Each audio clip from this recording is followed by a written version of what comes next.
countdown net as we go from T-minus 10 to 0, and then as we fly after T0 and liftoff, we'll hear call-outs as we head into space. And that'll be letting the crew know as they reach each of the milestones. Now, next big event coming up at T-minus 10 minutes is we're going to do launch commit criteria, and final instructions will be going to the crew. One other thing that you will hear is during ascent, you may hear 1 alpha, 1 bravo, 2 alpha.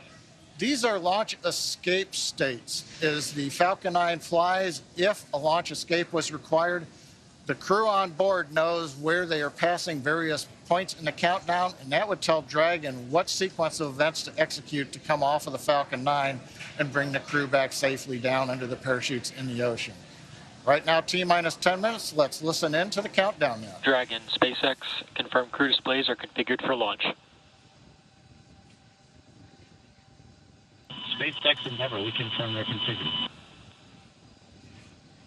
Copy MLA, and on behalf of the entire SpaceX team, we're honored to have you aboard Endeavour for its 3rd flight to the International Space Station.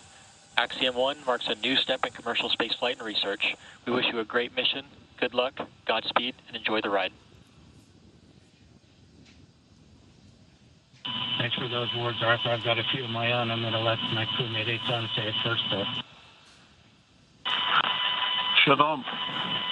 כמה ימים לפני שאנחנו מציינים את המסע הגדול שלנו לחירות, and a few minutes before launching on this journey, I wish to share with you the words of the Greek poet Constantine Cavafy that well describe the perspective of our marvelous crew. Keep Ithaca always in your mind. Arriving there is what you are destined for, but do not hurry the journey at all. Better if it lasts for years. So you are old by the time you reach the island, wealthy with all you have gained on the way, not expecting Ithaca to make you rich.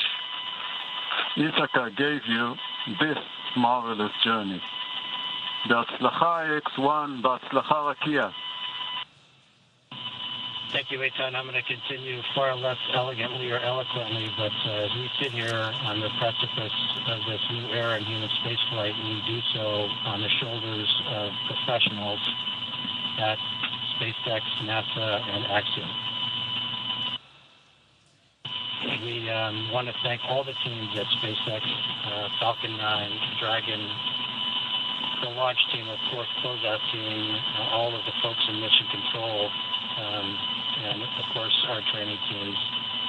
With NASA, boy, it's been tough. You know, the first time was always hard, and there's no playbook. It's all open field running, but with ISS program, commercial LEO development, and flight operations, we've learned a lot, and we'll continue to do so. We want to thank Cam and Seth for their vision, but especially all the people at Axiom for putting this mission together with the amount of miracles that they've performed. All of you, make no mistake, are the men and the women in the arena. Your faces are marred, if metaphorically, by the best sweat and blood, and you strive valiantly. You will have no place with the cold and timid souls who know neither victory nor defeat. The crew of the great ship Endeavour is ready to sail her proudly, Arthur.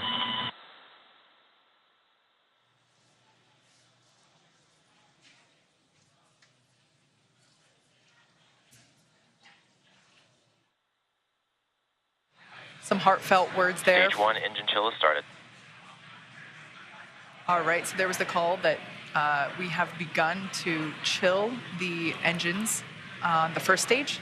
So what we're doing right now is flowing a little bit of the super chilled liquid oxygen through the turbo pumps on those M1D engines. There's 9 of them at the base of the first stage. And that's essentially bringing them down to the temperature of that super chilled liquid oxygen to prevent any thermal shock to the hardware. And just before that call, some really heartfelt words from Commander MLA and Mission Specialist Eitan Stiba. Really love hearing that commentary. Stage 1 RP load is complete.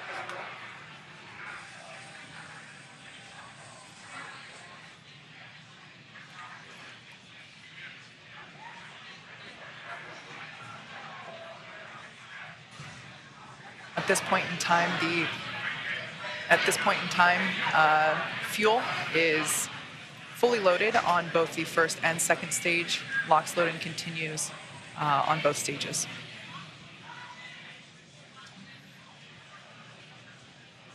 Coming up on 5.5 minutes. Kate's let us know that we've got the fuel load complete. Next is coming up. We're T-minus 5 minutes. Dragon will be transitioning configuration for terminal count and going on its internal battery power. Everything continues to look good as we're counting down.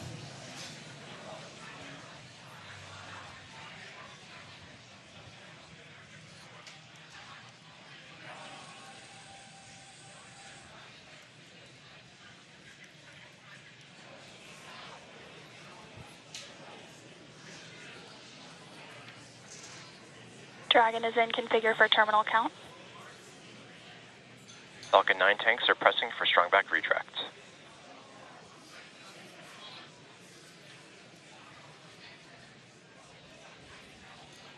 Heard the call out.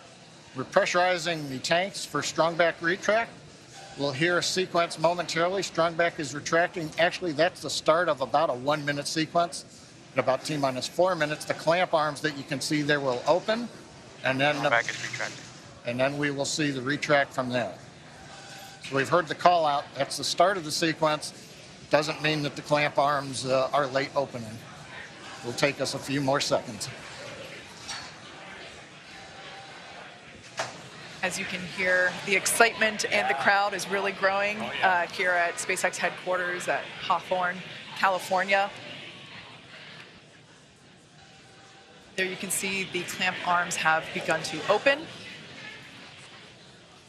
And next we should see the strong back begin to retract.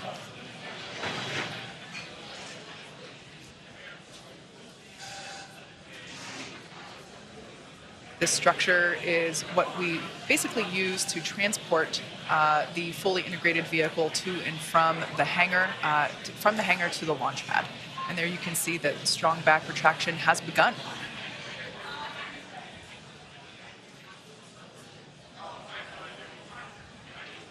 Everything continues to look nominal as we're now under 3.5 minutes until launch. RP1 fuel is fully loaded on first and second stage. Should be wrapping up LOX load on the first stage momentarily and continuing to fill on second stage.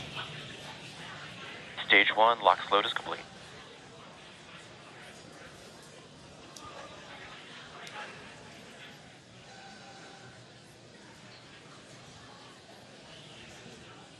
We're under 3 minutes until liftoff of the Axiom 1 mission. Dragon is in terminal count and is on internal power. All right, there we heard that Dragon is on internal power. As I was saying, we're getting close. The crowds are growing. The excitement is palpable. You can see there on the left-hand side of your screen, Mission Control here in Hawthorne, California, just behind where John and I are. And then on the right-hand side, that looks like Axiom Mission Control. That looks like Axiom Mission Control in Houston, Texas. Everybody's waving and saying, hey.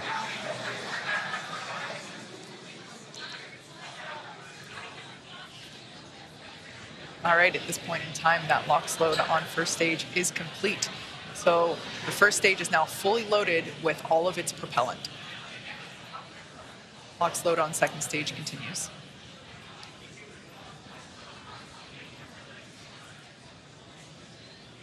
As we've mentioned before, Stage 2, LOX load is complete. All right, so there's that call. At this point in time, Falcon 9 Dragon is in auto idle. Dragon is fully loaded with all of its propellants, nearly 1 million pounds of that propellant. Next event coming Gas up closeout has started. Expect right now, venting. the gas closeouts. We finished pressurizing the storage tanks on board the Falcon 9. They gave the crew the heads up, and they hear some loud venting noises. We're also going to vent down the liquid oxygen line that carried the LOX up to the second stage. Generates a typical large white cloud of condensation around the strong back. Big event coming up now, T-minus 1 minute, all the flight computers take over. Let's listen in to the last minute of terminal count. FTS is armed, Falcon 9 is in startup and now controlling. Dragon is in countdown.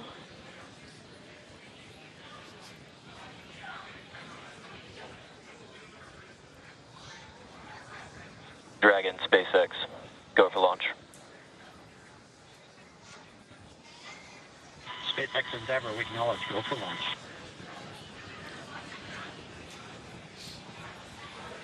T-minus 30 seconds.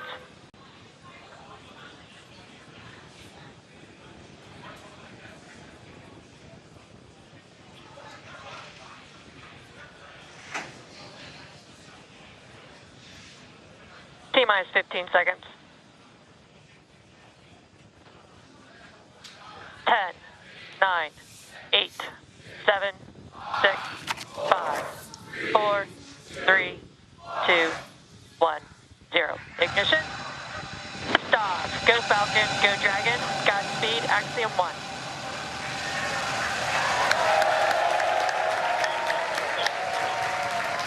Copy 1 Alpha. Together, a new chapter begins. Godspeed AX-1. Stage 1 propulsion is nominal.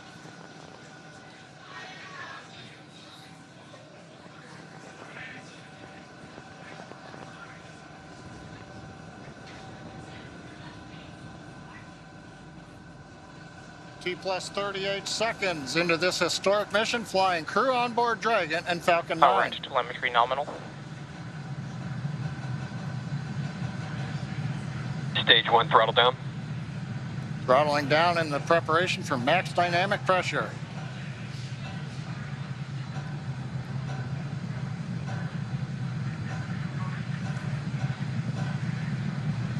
Falcon 9 is supersonic.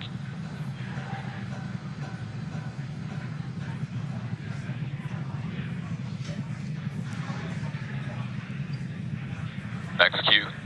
Stage 1 throttle up. Merlin 1D engines coming back up to power. 1 Bravo. Copy 1 Bravo. The crew calling out 1 Bravo should a escape situation arise. It tells the Dragon flight computer what profile to fly using the Super Draco engines. But everything is looking good on Falcon 9. We're getting nominal callouts from all the engineers and a great view from the ground camera and the onboard cameras. Invac chill underway.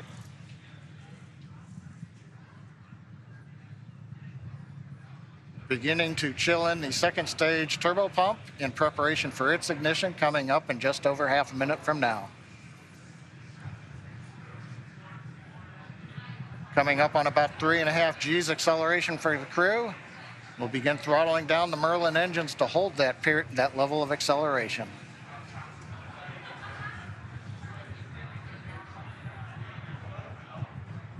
Next event coming up, we're going to get main engine cutoff of the main engines.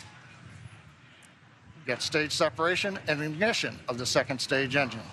You've heard the throttle down call out. We're holding 3.5 G's for the crew.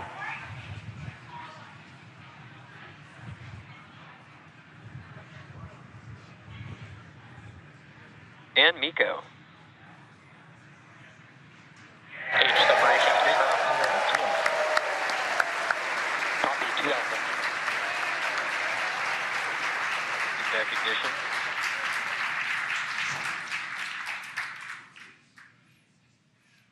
Successful stage separation and ignition of the second stage engine. On the left, the titanium grid fins beginning to slowly deploy. Great views from the first stage camera. The first stage now begins a slow flip maneuver. You can see the white nitrogen gas plumes as we reorient for an entry back through the Earth's atmosphere a little bit later in the plus count. Second stage, we see the engine nozzle glowing red. Everything continuing to look good on the second stage.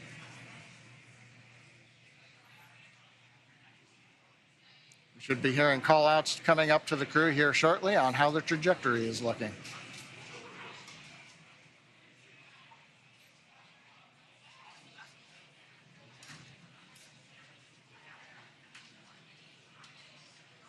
Dragon, SpaceX, trajectory nominal. It's what we like to hear. Acquisition of signal, Bermuda. AOS Bermuda, acquisition of signal. The Bermuda tracking station now getting telemetry from the second stage of the Falcon 9 with the Dragon on top. T plus 4 minutes, 10 seconds. Everything continues to be nominal. First stage coasting to apogee, and then it'll come back down for landing on the drone ship. Second stage, partway through its lengthy burn to get the crew into orbit. So Kate, 4.5 minutes in, everything continues to look good. What a absolutely picture-perfect liftoff. We've got a live view of the crew inside Dragon Endeavour. Looks like everyone is still pretty comfy. As John had said earlier, we got Dragon, SpaceX, trajectory nominal. All right, good call out there that trajectory is nominal. SpaceX Endeavour, we copy. As John mentioned, we got to about 3.5 Gs there. Acquisition of signal, New Hampshire. On the left-hand side of your screen, we can see the first stage as it is making its way back down to Earth. It's targeting a landing on our drone ship, a shortfall of Gravitas, which is parked a couple hundred miles off the coast of Florida out in the Atlantic Ocean. Second stage on the right-hand side, everything continues to be nominal there, as the MVAC engine is powering the second stage and Dragon Endeavour to its targeted drop-off orbit.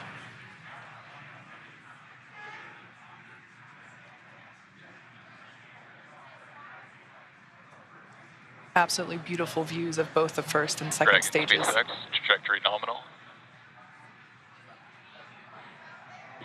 SpaceX Endeavour, we copy. All right, so coming up in about 1.5 minutes, the first stage will execute the first of 2 burns required for today's landing attempt.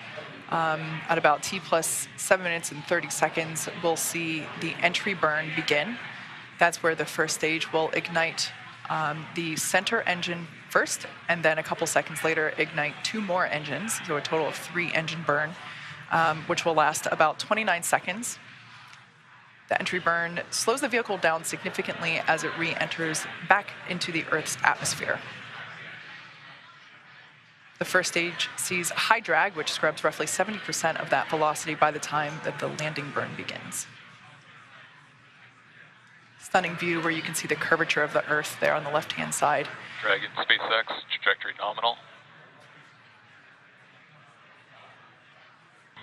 SpaceX Endeavour, we copy.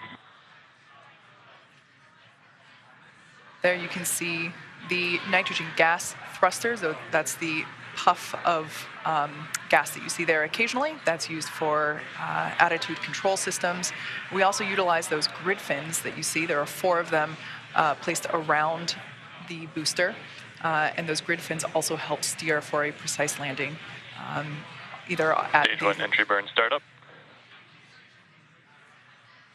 Stage 2 flight All right, termination. there we can see that that entry burn has begun. We are targeting a landing on our drone ship, a shortfall of Gravitas today. Everything continuing to look nominal with trajectory and MVAC performance there for our second stage on the right-hand side.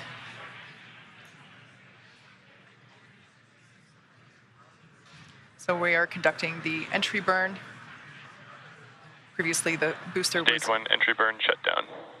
That entry burn helps slow the booster down. It was going about 25 times the speed of sound. So we slow it down as it re-enters the dense part of the Earth's atmosphere.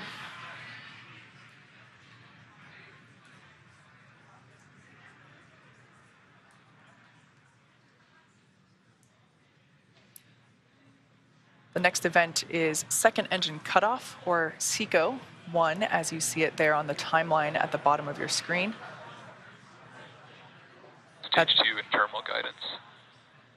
That's where we shut down the MVAC engine, or second engine cutoff. Shannon. Copy, Shannon. Stage 1 transonic.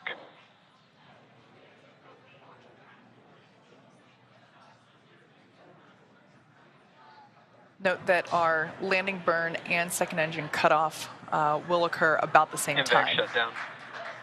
All right, we got a live view of the crew inside Dragon Endeavour there on the right-hand side of your screen. Stage 1 landing burn. Landing burn has begun for the first stage. Dragon SpaceX, nominal orbit insertion. All right, great news there. Dragon Endeavour, nominal orbit insertion. SpaceX Endeavour, we copy, and it's great to be here. 0G, and we feel fine. Stage 1 landing leg deploy. SpaceX Dragon launch skip system disarmed. As you can see, this Falcon 9 has landed for the 5th time. All the while, great commentary there. Landing confirmed. While we can confirm the landing. Signal Newfoundland and also signal expected Cape. Confirmed landing there of the first stage booster. Also, almost simultaneously, great news for the second stage. We heard that there was nominal orbit insertion for Crew Dragon Endeavour. There you can see a live view inside our Dragon. Looks like the crew is beginning to adjust to 0G. And if you look at the right-hand side corner, it looks like we can see the 0G indicator. That was one of my. That was one of the things I really wanted to see what they were going to bring for their 0G indicator. So I can't wait to see what comes on. It looks, I can't quite tell, Pokemon. Maybe. Okay. Well, hopefully it'll come into closer view. Yeah, but and if not, we'll get to ask them later, hopefully. yeah, great to see the crew here again, starting to really getting their first taste of microgravity. Yeah. Oh, it has ears. Oh, it's a bunny. It Is looks that like a bunny. Thumper? I think it might be. I think that's Thumper from Bambi. Love it. So right now, the second stage is basically preparing for Dragon separation. We are, the next step now that, as we said, Dragon has nominal orbital insertion, the second stage and Dragon will separate. Views there of our MVAC engine now shut off, no longer glowing that lovely shade of orange.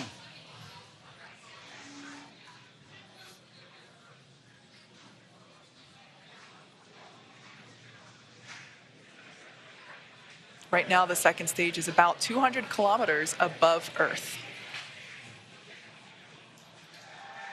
Preparing now for stage separation, or excuse me, for Dragon separation.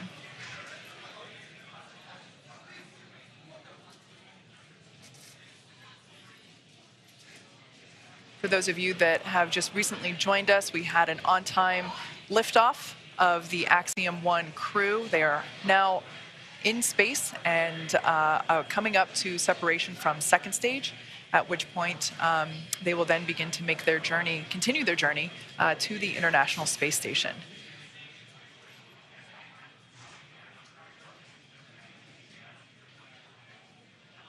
The view that you're currently looking at is inside the Dragon trunk, which, as you can see, has just separated from the second stage.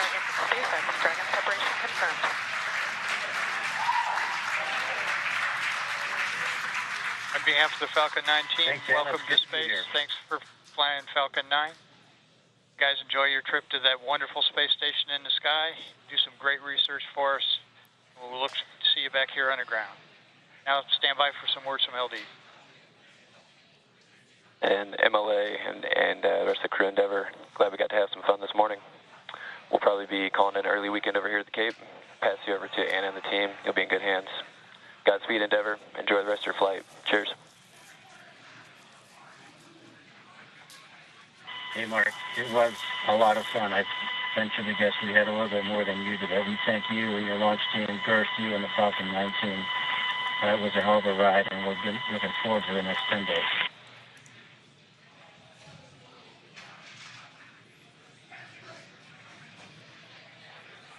All right, some nice words there from a couple of key folks.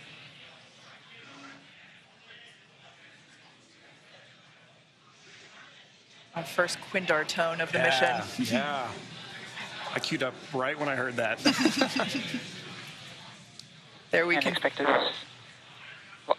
loss of signal, Bermuda and New Hampshire. There we can see Dragon Endeavour on its way to the International Space Station. It has separated.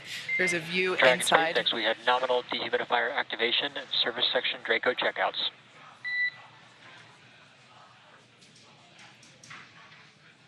There we can see over the shoulder of SpaceX Endeavour, we copy, Arthur. over the shoulder. Previously, Commander MLA was on the left, and pilot Larry Connor was on the right. Live view inside the cabin. They just got the okay to lift their visors. All right.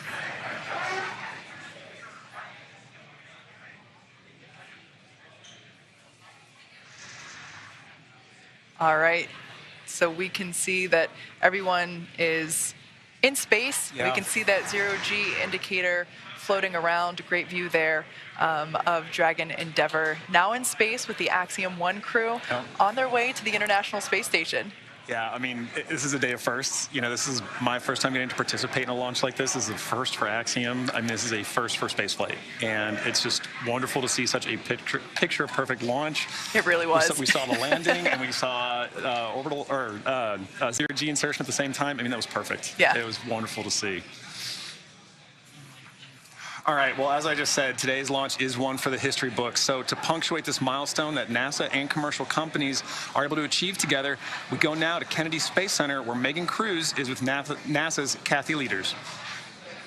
I'm here right now with the Associate Administrator of NASA's Space Operations Mission Director. It's so great to have you here, Kathy. What did you think of the launch? Oh my gosh, it's always like, you know, right in the bottom of my throat. I'm holding, can't breathe. Yes. But what a beautiful, beautiful sight. Yeah. So good to see it. I want to tell everybody working Artemis 1 wet dress, we're off the range. We're off the range for Axiom 1, and we can get moving. But you always want to hear the engine cut off. You always want to hear that second stage engines lighting. You always want to hear, you know, each of these stages, and we need to just keep carefully working through the different steps to get that crew there to the International Space Station safely. Yeah. What does Axiom 1 represent? Axiom 1 and also future private astronaut missions to the International Space Station. Hey, you know, NASA's original goal was to enable commercial industry. That was actually in our original Space Act agreement. And so here we are, you know, 60 years later, enabling that through our missions. And so I just feel like this is a culmination of 60 years of work for us. And here we are once again getting to see, and for the first time getting to have commercial, you know, private astronauts going to the International Space Station, and they'll get to see what our government, what they're calling professional astronauts doing their real work, but then also getting to do their work too. And it's another place where learning to peacefully work in space, I think, is moving us forward. Yeah, so important. And you know, we just watched Axiom 1 lift off from that launch pad right there behind us. In a couple of weeks, we're going to see Crew 4 launch from that same launch pad. And then just right next to it, Pad 39B, we have NASA's brand new space launch system. Can you recall a busier time we've had here at the Space Coast? And how is Kennedy Space Center managing its new role as this multi-user spaceport? So I think somebody else, Bob Cabana had this dream of a multi-user spaceport here. So I think he should be very, very proud of his KSE team, and Janet Petro and her team are obviously leading the way right now, because this is not easy to do. It's not easy to go make sure all of these people have all the capabilities, and are obviously working with our Air Force sister agency there too, and making sure that all these launches get supported in a seamless way. Just an amazing job. Yeah, a lot of juggling that has to happen. Yep. So, you know, I just talked about SLS. We are looking forward to the moon with that launch later this year. You know, why is it still so important to maintain a presence in low Earth orbit when we're looking towards the moon now? Because we still don't have everything figured out how to do things yet for the moon and Mars. And really, the cheapest place for us to see a differential gravity environment, and for the long term, is still LEO. Yeah. And so we've got to continue to do these long duration flights, keep doing our medical protocols, keep doing our physical protocols, keep testing out our equipment through those long duration missions. It's the only place where we can do that right now. Yeah. And so we still need to be able to have this kind of a test bed for us to be checking out and proving our protocols, our research, our technology, before you go put somebody in a rocket that's going to go to Mars, right? So just like always, we prepare, we get ourselves ready, And a low Earth orbit destination is a perfect place to do that. And again, how does us fostering commercialization efforts in space, how does that free us up to pursue these other dreams that we have as an agency? So, you know, the administrator today in the pre-mission conference, he said, you know, we right now are doing, this is our first step. We're working with a commercial company to have them come to our International Space Station. And we're learning to work together and figuring out how to work together. And this is going to be an important step for us because moving forward, we would actually like to now be able to buy a ride and time on orbit with a commercial company to be able to have them do that. And so this is the first step of their learning from us and us learning from them. And then in the future, you know, we're going to have space station for another 8 years, but we would like by the early 2030s for us to be flipping the roles and have our professional astronauts going up and checking and doing and focusing on the research and technology we need for exploration, but allowing commercial providers to be doing the hard work of maintaining the laboratory. Kathy, what an exciting future. I'm looking forward to seeing it, and thank you again for being here. Thank you. All right, back to you, Dan. All right, hey, thanks, Megan. It is great to see the AX-1 mission on orbit. The team here with the space station are ready. We're ready to get them on board. So their journey just started. They've got about 20 and a half hours until they're docked to the space station. Again, they're headed for the Zenith port on Node 2. That's the space-facing one on the very top. With that docking scheduled right now for 11:45 GMT on Saturday. That is just about 6:45.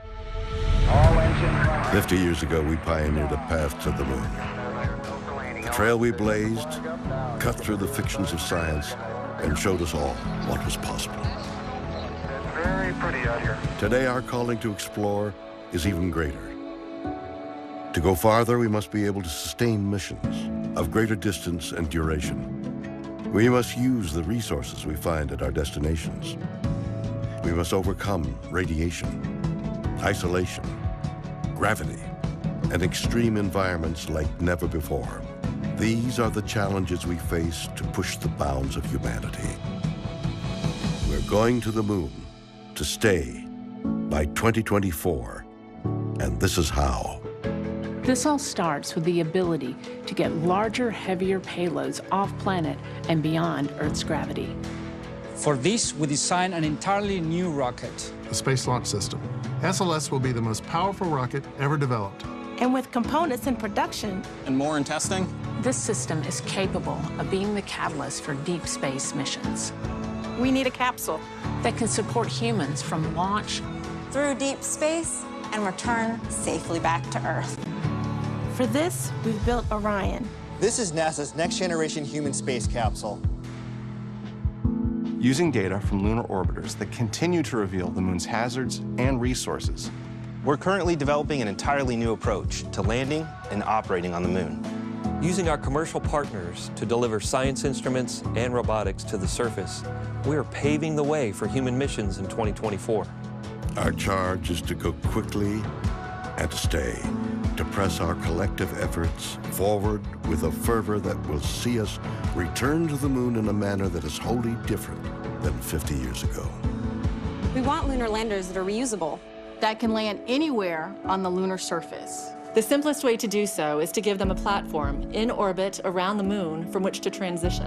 An orbiting platform to host deep space experiments and be a waypoint for human capsules. We call this lunar outpost Gateway. The beauty of the Gateway is that it can be moved between orbits. It will balance between the Earth and Moon's gravity. In a position that is ideal for launching even deeper space missions. In 2009, we learned that the moon contains millions of tons of water ice. This ice can be extracted and purified for water. It can be separated and auctioned for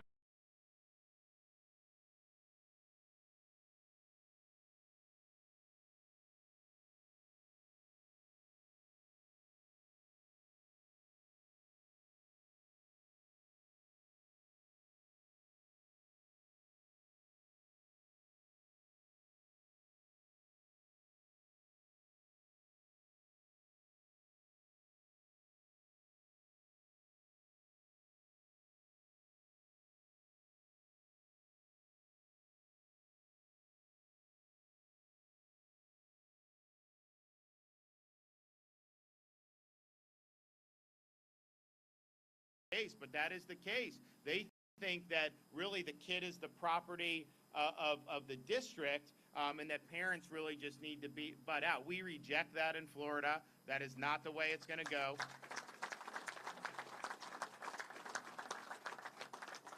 And so then we did the Parents' Rights in Education, which said every parent in Florida has a right to send their kid to kindergarten without having things like transgenderism in the curriculum. I have a 5-year-old daughter. I just want her to be a 5-year-old, and we want to make sure that our young kids are able to focus on the core things, the learning to read, learning to write, math, science, all these different things that are so important. We want education, not indoctrination in the state of Florida, and that's what we are doing.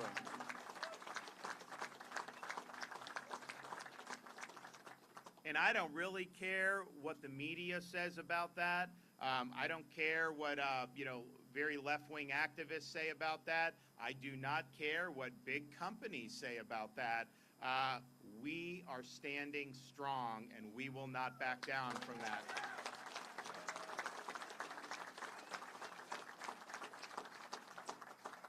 So it brings us here today. First of all, I'm really proud of, and I think a lot of these folks up here will admit, there's never been a governor that's been in the Panhandle communities more than me, and we're proud of that. But part of it is, we have a lot of opportunities to make a difference. Of course, initially, we had to help all the communities affected by Hurricane Michael. We did huge amounts of support. I was able to get additional support from President Trump. If Biden were president after Hurricane Michael, he wouldn't have given us anything. He would have totally stiffed us. So we really appreciate that. And then we've been able to say, what can we do from a strategic perspective to help with workforce development, help with infrastructure? I mean, for example, you look at what opportunities there are in the economy. If you have skills, particularly in traditional industries, if you can drive a truck, if you know how to weld, if you know how to do some of these things, you are making really, really good money right now. I just saw an article in the Wall Street Journal. Walmart is increasing the salaries for truck drivers to, I think, like $110,000 if you start out as a truck driver. I can tell you in Florida, we have put people signing up. They'll get a $15,000 signing bonus just to be a truck driver. So we've expanded the ability to get commercial driver's license. We have more slots at our state colleges. We did stuff in the Panhandle. We've done stuff